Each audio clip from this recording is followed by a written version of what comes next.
If you're listening to this, you either want to plant a church or you're a part of a church that wants to plant churches. And so today on Practical Church Planting, we're going to give you 8 things to look for in a sitting church or a church planting residency.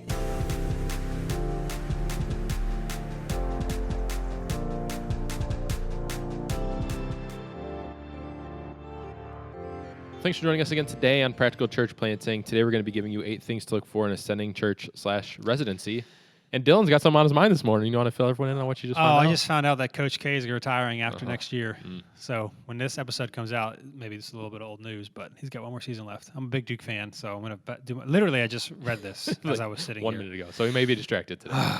Speaking of things that are old, like Coach K, we actually did episode 75 on 6 things to look for in a church planting residency, but that was years ago, literally, and things have improved. We've got some other additional thoughts. As a side note, we've got 200 some episodes. Some of these old ones are like good, and I want to redo them, but then I feel like we can't. So if you're like newer to the podcast, go back to the beginning because like we talk about a lot of stuff.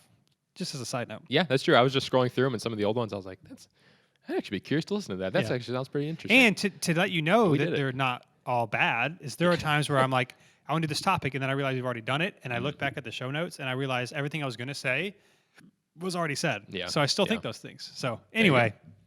This is 8, so this is more.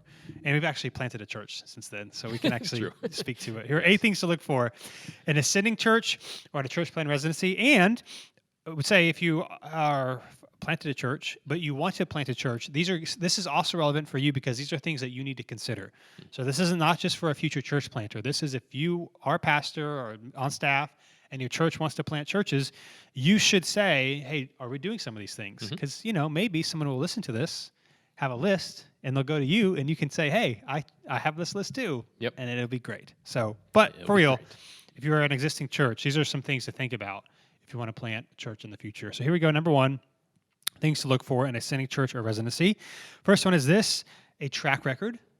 Do they have a track record of planting a church? Planting churches. Won't belabor the point. Talked about this in other episodes. I did a residency, and it was bad. And I didn't spend nearly enough time thinking about my options. I was just like the first one that said I could do it and raise money, and it was bad. If I had spent some time, I would have seen their track record was not good. True. In fact, they only ever, and I made it this way. They talked about church planting. They had only really successfully, quote unquote, planted one church. I talked to this pastor about a month ago, and he was telling me about his story, and it was very similar to mine. Oh, interesting. I got no money. He got like $1,500, but he was promised $50,000 and all these things, and I should have called him. Like, hey, so and I didn't know. Yeah. So, do they have a track record? Like, is it something they say they want to do, or do they actually do it? Now, maybe they've never planted a church before. One of the first things you could ask is, where does the money go? Like, do you have a budget for it? Because if you have a budget for church planting, but you're not planting a church currently, you have the finances, you're already part of it. Finances are a big thing. And if your money is involved with it, it means you actually care about it. Yes. If the church that I did a residency at actually had a church planting fund where they were always, if they didn't have their own planter, they were planting other churches. Well, when they got a planter like me, there would have been money that it would have been like, this is going to you. Right. It wouldn't even have been a thing that it became. And so if they haven't planted churches, you should ask, does your budget allocate for church planting? And is this, and you should not, like, yes, you want to plant a church, but you want to make sure, as we're going to see, that this is a good fit for everybody involved. And so if they haven't planted a church, but they talk about planting a lot, there needs to be like evidence that this is something that they want to do. Yeah, it's good because if you're listening to this and you're like you said, I'm a pastor, we planted and want to plant other churches. Clearly, we haven't planted one yet, so we have no track record. What does that even look like for us? I think that's the biggest thing. And that's what we did from the beginning is set aside money for a church planting fund. So when we did end up planting our first church, we could actually send them with some money. And we didn't set aside a gigantic chunk of money. I mean, obviously we had small budgets at the beginning. But something just shows it. I don't think it even matters as much what the dollar amount is. Right. But more so that you're doing it. And so I don't know that you're going to get people who necessarily like, I don't want to do it because you can't give me a ton of money. But if you can show that this is something we care about and we've been putting money away, even if it's a small amount based on your budget, I think that'll really help. Like for us, we gave Adam and Emily a small chunk. And then because we have a budget of doing church planting, we then gave them our monthly church planting budget. Yeah, we fund them every month. Like it wasn't some sacrifice that we had to carve out of the budget because it was already there. Yeah. And so even if it's a church that like wants to plant a church but it's never done it before, you should say, we should like talk about now at the beginning of the residency, the church putting away money. Let's say something works out and they don't, I don't know, it doesn't work out between you guys and the church doesn't plant. At least there's something there, because if it does work out, they can give it to you and it's in the budget, so they can keep doing it for a couple of years or whatever it is. Right. But if they say they church plant, ask. You should actually like call up some of their previous church planters and ask them about their experience. And you should also talk about the money if they haven't planted. Is it part of their budget? Because again, if there's money involved, the church is going to be bought in. Like the lead pastor is going to want to spend time. Like they're going to want to make sure this money is being invested well. So is there a track record? And if not, do they have the budget already? Not when you're ready to plant, are they going to start doing this budget like today? That to me is, I don't know, one of the biggest, if not the biggest sign of whether you should do residency at a church, is that if it is in the budget today. Yeah, and this is an okay question to ask. Like, it's an awkward question to ask, obviously, if they don't bring it up as you talk to them. But I think it's an okay question to ask. Maybe not the first time you have a discussion with them. Like, obviously, you don't want that to be your first question to them, is what kind of money you plan to give away. Especially if you don't have necessarily a long-term relationship with them, if this is kind of someone you're going too cold. But if they don't tell you, you need to find out. Yeah. Like, you can't just wait forever to find out. You need to know. If And this I is know, happening. like, having conversations with many of you that have listened to this, you're at a church and you're interested in church planting, and maybe the church has never done it before, but they're also interested in it. The money conversation needs to happen, like, before there's any commitment to, hey, we're going to do this for you. sure, yeah. And again, that it needs to like start now. So maybe they don't give you the money at the beginning, but the budget line item needs to go in ASAP. They're going to save it. It's going somewhere, so that's already like a habit, and you know it's going to happen. And it's not going to be this, we promise we're going to do it, and things are tight, we're not going to do it. Or they keep, like, as they're trying to plan your church plant, they keep kicking it down the road when they're actually going to tell you the money amount. Yeah. That's just the biggest thing. So track record and or money, that shows you whether or not it's worth pursuing this church plant. Yes. Good. Number one. Number two, theological alignment. So again, this is not necessarily that you have to agree with absolutely everything that the church does, but if you're going to be sent from a church, the ideal situation is you have a long-term relationship with them, and you're at help with them. If you're the pastor, you're probably going to be in the same room with that other pastor at various places you go, and don't let your excitement to want to plant a church, again, this is one of my problems, just say, well, I'm going to do it and not think about these things. I would say it this way: if you think it's a problem now, it will only be a bigger problem later. So if you're like, it's not that big of a deal, although I don't really like it, like that, you just need to know that's always going to be a thing. Now, if it's a small thing that like doesn't really matter, I don't know. Think of any. Some things might matter more than others, so I don't know if an example is helpful. Yeah. But if it's like a small thing that you really, it's not something you're going to stay, like you don't really, it's not a big deal for you, that's fine. But if it's something that your church is going to take a very clear stand against it, not saying that you think the sending church is wrong, it's just we all have our own convictions. And it's like, this is like, it can provide awkward conversations or situations in the future. And so again, don't let your excitement to go to a church or do a residency, get in the way of some of these things. Like for us at New City, like we're looking for our next resident. So if you're looking to this, reach out to us. But part of the thing when people say they want to do residency here is we have this process. Part of it is like a theology exam's not the right word, but it's like, it's the same thing that we give our elders that you have to fill out, and we don't necessarily tell you where we stand on these things.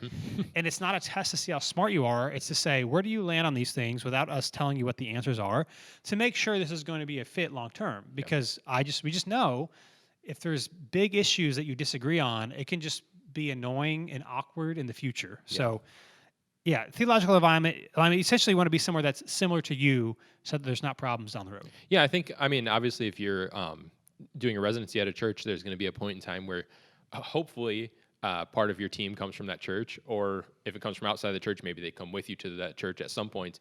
At some point, there's going to be crossover between you and the sending church. And if there's anything that they're teaching that makes you, that differs from what you plan to teach, which is kind of put it like that, and you're uncomfortable with your people who may be like younger in their faith hearing it, then I think that's a pretty clear answer not to. I mean, obviously, we're not talking about the tenets of salvation and things like that. Like, obviously, we assume those will align, but even these more minor maybe issues, if you have a pretty clear stance on something and you want to have your team come with you maybe to something that's happening at your sending church, and you're worried that they may hear something that differs from what you plan to talk about, then that's an issue.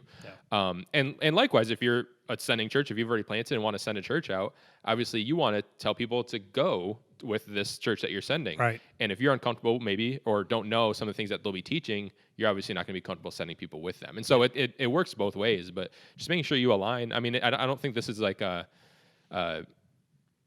think everyone would agree with this, but I think we're not as likely to actually look out for maybe those smaller issues that aren't necessarily on the page of these are our stated beliefs. Yeah. But these are things that I care strongly. Yeah, and about. obviously we're not talking about like Orthodox Christian beliefs. Sure. Like all the, those are going to align. But if there's something significant to you that matters to you, you just want to make sure if you're like, this is kind of weird, but it's not that big of a deal, but I don't really like it. It's just going to become a bigger deal in the future at some point. And so you just want to make sure they're theologically aligned, not just like philosophically and like how they do church is great, but like theology too, so that you're not having to explain to your people why you do things differently and that sort of thing. So you want to make sure that there's theological alignment. And if you're the church that wants to plant churches, which we all do, I mean, the biggest problem that churches that want to plant churches have is church planters. Yeah. You also don't want to, in your excitement, just to take whoever, because that will also cause problems for you down the road, especially if you're the sending church and you've got to tell your people something different than the church plan. It can be weird all the way around. So Big time. Theological alignment is helpful there. Number 3, you want to have lead pastor buy-in. So again, this is part of my story. The lead pastor was not buy-in at all. He had never met with me. And by never, I mean never, except for once when I asked him to, and it was just, I don't understand. Didn't go so well. It just didn't make sense. So if the church wants to plant churches, that's great. But the person who's like leading the thing has to be invested in, especially, if you want to plant a church, you need to meet with the person who's also doing what you want to do. So that doesn't make sense. Now you'll know, I mean, this goes hand in hand with the first one. If there's money involved, the lead pastor will be involved. If there's not, like was my experience, well, it was really easy for the lead pastor to not really care because the church was never going to give money. So they just want to take credit when, you don't actually go into it. So are they bought in? Like, are they excited about it? Is this something that they're doing reluctantly because the elders said they had to do it, or because you're really excited about it and you've convinced them and they're not quite sure? It's not like they have to be like super excited and going to spend all their time with you, which is not going to happen. But is the lead pastor bought in, and are they genuinely excited about it, or are they not? Yeah, I mean, like you said, this goes back to the first one. If they have a track record of it, that means that they're bought in. If they don't, then I think it's worth having a conversation with the lead pastor, even if they're maybe not necessarily the person, especially if it's a bigger church, if they're not necessarily the person who's in charge of the residency, which is possible. But I think it's still important, as long as obviously their structure allows, whatever, they have a conversation with the lead pastor and meet him and talk about what you want to do. I mean, I get like we're a small church, and most likely if you're listening and you've planted a small church, and it's like, well, of course you're gonna meet with the lead pastor. I'm the only one. But obviously if you're doing a residency at a big church or something like that has a really long track record of sending people, which is great, you still want to talk to the lead guy. I mean, that's how it works here. So the Summit Church in the Raleigh area, many of you probably heard of them, J.D. Greer, large church. They have a residency program. They have 2 guys that run it. That's not J.D. But clearly he's involved, and he's involved for a couple of reasons. One, when I see him post pictures about when they have their church planners together, he's always there. He talks about it from stage often, about how this is the thing that they want to do. So you're not going to talk about it often if you're not invested into it. So it's not necessarily, again, that the pastor, depending on the size of the church, lead pastor is involved in everything. But it should be pretty obvious whether they like it or not. And if they are involved in it, then the track record will probably be better than if not. And I was going to say, really the only times I think that the lead pastor is not going to be involved in it and it's going to work out is instances like Summit. And I mean, there's plenty of others, but where it's clear they have a track record. And like it's clear that it's not based on JD or based on the lead guy, but you can see they have a track record, and so it's kind of a trade. They bring people up on stage often. Like it's just something they talk about it. So the lead pastor, particularly if it's a medium to smaller size church, needs to be bought in, or else it won't go well. Number 4, hands-on opportunities. Oh, that's a good one. So this thing about residency, it's kind of weird because you can, unless it's a large church, like most residencies aren't going to have like I don't think at least a strict, here's the schedule, here's what you're doing every week, which is fine as long as there's, you're actually going to be intentionally given opportunities. So for me, I don't know. I feel like this sounds like I'm really bitter about it. Like I'm fine. I've actually talked to the pastor and I've forgiven him and it's fine.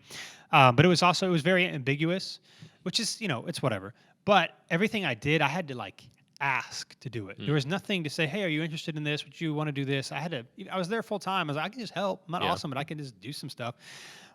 Is there hands-up opportunities? And I'll talk about this ahead of time. Like they may not be able to sit you down and say, well, here again is what your 40-hour week's going to look like. But they should be able to say, here are some places that that you'll be able to serve. Here's some things that we're going to try with you to give you opportunities and give you experiences. Like, what are you going to do while you're there beyond just lead a small group or whatever the church Yep. calls it? Because that is not going to train you.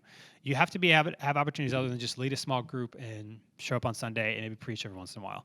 And so, are there opportunities? Does the church have a need that you can help fill? Not necessarily like as a staff position, because you've got the church plant you're working on, but you should, in terms of like you're doing 40 hours a week coordinating serve team, like that wouldn't be a thing. But maybe 10 hours or 15 hours a week for a time, and spending times in different departments of the church. There just needs to be practical things for you to do, even if it's not going to be your job description when you plant the church. Having a background understanding of how it works will really help you. And so, talking about, hey, what will I actually be able to do when I'm there, is something you need to do on the front end instead of wondering once you started, what am I supposed to do? Yeah, I think it's especially if you're the planting church. Like if you've already planted and looking at what it looks like to plant a church, to have this figured out ahead of time of what important role can I give a resident that's coming in. Like obviously this is what we did with Adam, who we planted a little while ago. And I've heard other pastors talk about this as well, that like when they get a church planter, the goal is they're going to have pretty much the highest capacity positions, so to speak, possible. Like they're going to have, whether you use this title or not, whatever, but they're going to have like pastoral roles, and they're going to do things more than like you said, lead a small group or lead students or something like that. They're going to do something where they have hands-on experience interacting with people, teaching, doing all these things that they're going to be doing in the church plant. And obviously, if you're not comfortable like giving someone, I don't care what title you give them, but if you're not comfortable giving them like pastoral duties, then obviously you're not comfortable with them planting a church, because that's what they'll be doing.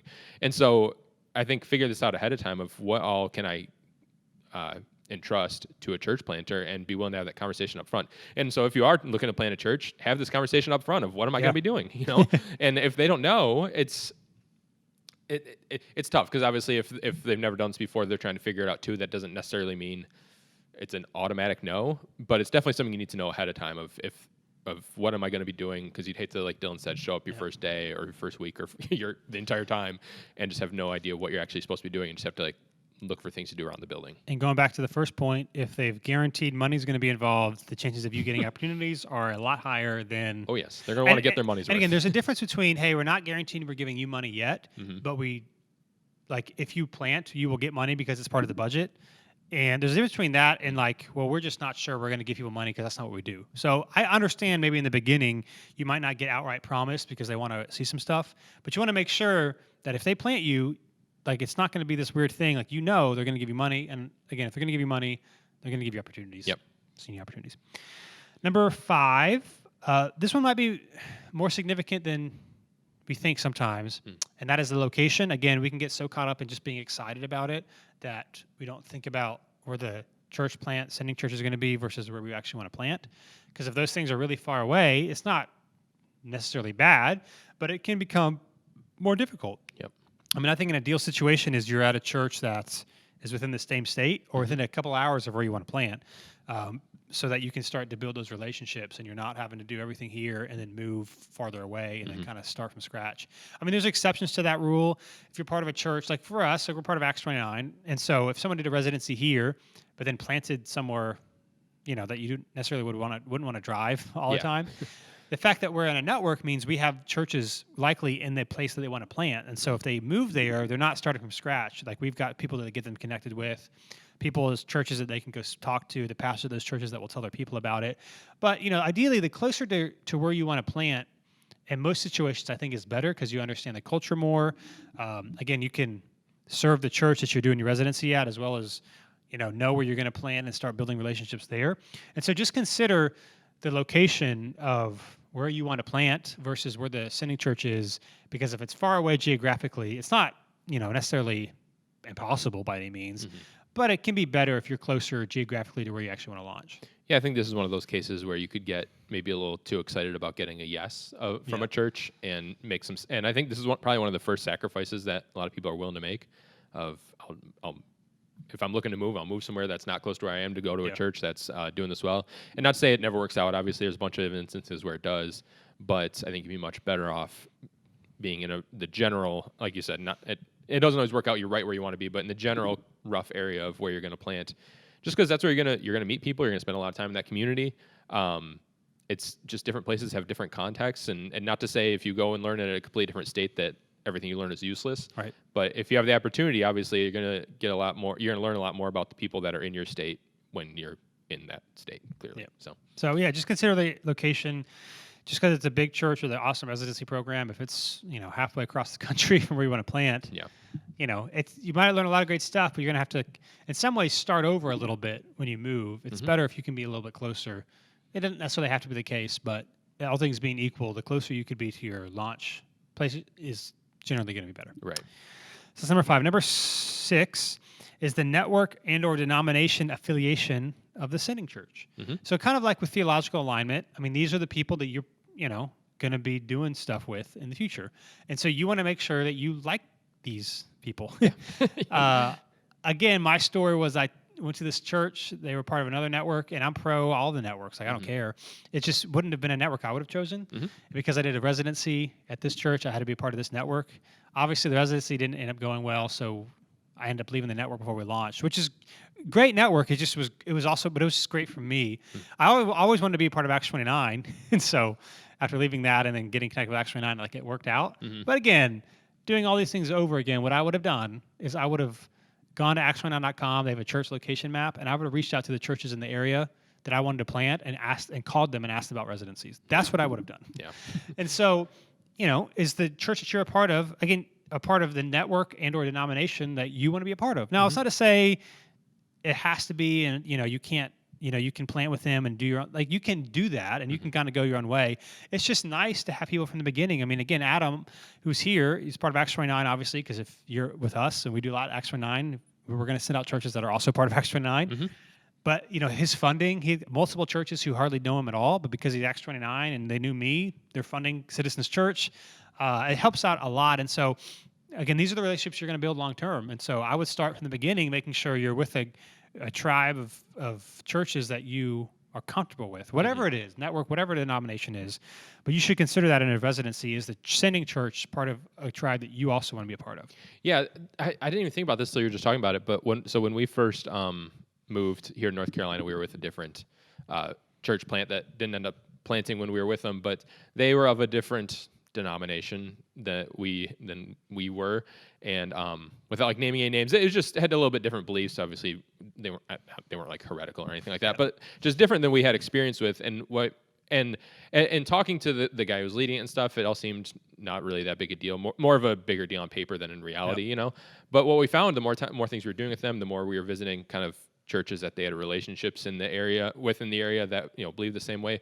We found ourselves having to explain more and more to people we were inviting, the kind of like, this is maybe a little bit uncomfortable, not like in a horrible way, like not you're going to hear something that's untrue, but just this is different than, like, especially when we're talking to family, like this is different than we have experience in. And not to say like we're right and they're wrong, and I'm sure they would have done the same thing if the roles were reversed, but we just found more and more. And so it kind of, it made it difficult to invite and talk to people about it when I felt like I kept having to kind of give little disclaimers of this there are beliefs that are a little bit different than we have, and that's okay, but just so you know, and so obviously if you're in a church plant, that you're just going to end up with that more and more. And so denomination network, make sure it's someone you're comfortable with. Like you said, at the time we were brand new into like the church planting world. I didn't even know what Acts 29 was, but if we did, like, and we moved down here, we were looking for a church. That's exactly what we should have done, is looked for the network we were comfortable with.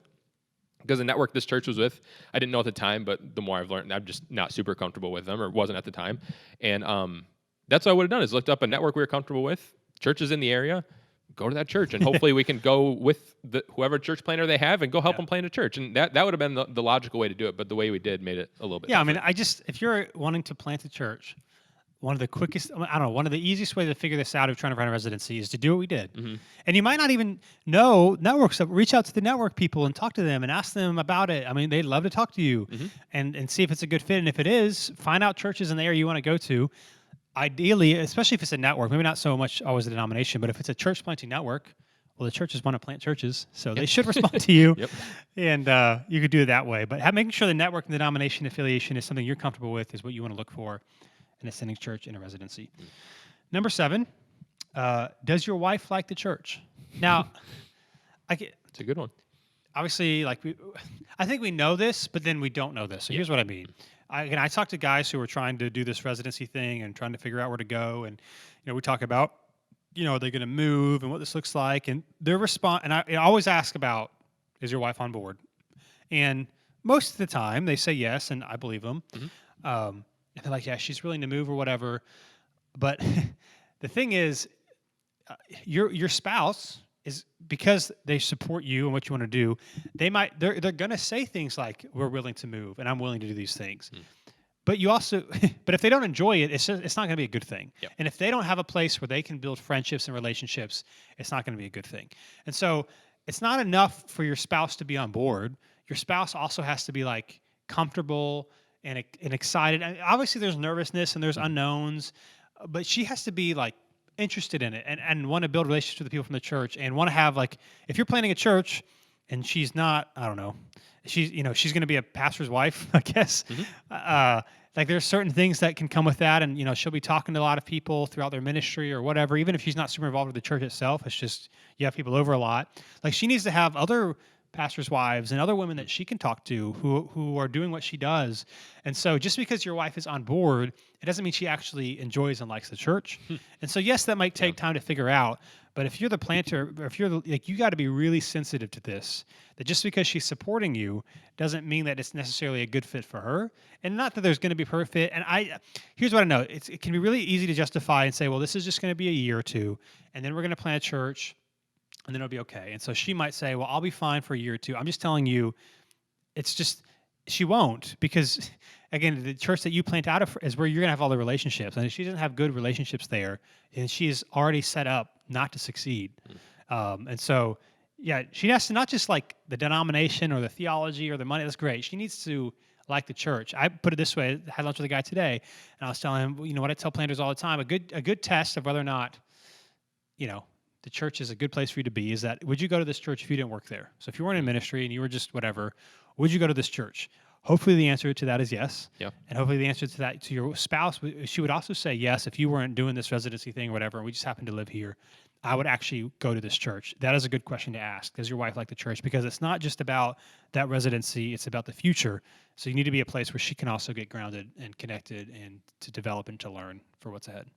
Yeah, I mean, here's the thing. For the vast, vast majority of cases, there's no one church that is like the only right answer for your residency. We planted Adam. If we never met Adam, I'm sure he would have found another church and done a residency there, and it most likely would have worked out just fine. Like, it's not like, so in other words, I'm saying, don't hang your hat on just, it has to be this one church, and if it's not, then we're willing to make tons of concessions, and we're willing to be unhappy for a year or two just because it's one church. Like, if there's like a I don't know, if your wife's not happy with it at all, and even if it's not like she hates it, if there's just some uncomfortability, look for something else. Like, that you don't need to just have it be this one opportunity, and if it's not this one, then church planning's done. You know what I mean? And so I feel like we can get like that sometimes, where we as in like the husband aren't necessarily willing to make any concessions. Like, this is the one I want to go with, and so we need to make sure this one works, rather than and kind of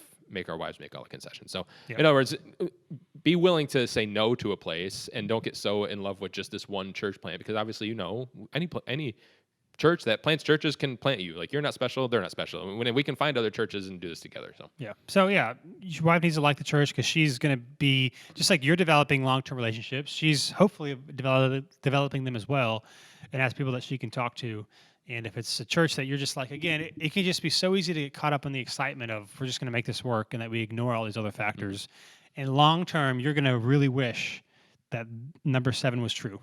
I'm just telling you, you're going to really wish that this one was true. So. And honestly, like, it's probably pretty likely that she sees, if this is an issue, that she sees something that you just don't, and it's not necessarily even she just, in other words, it's not like it's her fault that it's not working out. Obviously, if you're going to more things there, and you get kind of the more inside look, and you get more excited about things, you might become blind to some of these issues, where it might just not be that, well, she doesn't have friends there, but it may be, that is a legitimate reason, but she may see other issues that would affect you down the road as well, that you're just kind of becoming blind to because you're getting excited for this church planning thing. So, yeah.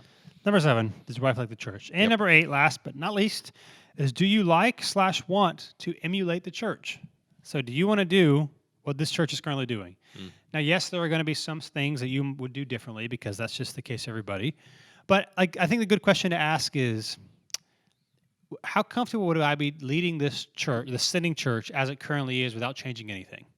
Like, it doesn't need to be 100% because that's not true for anybody.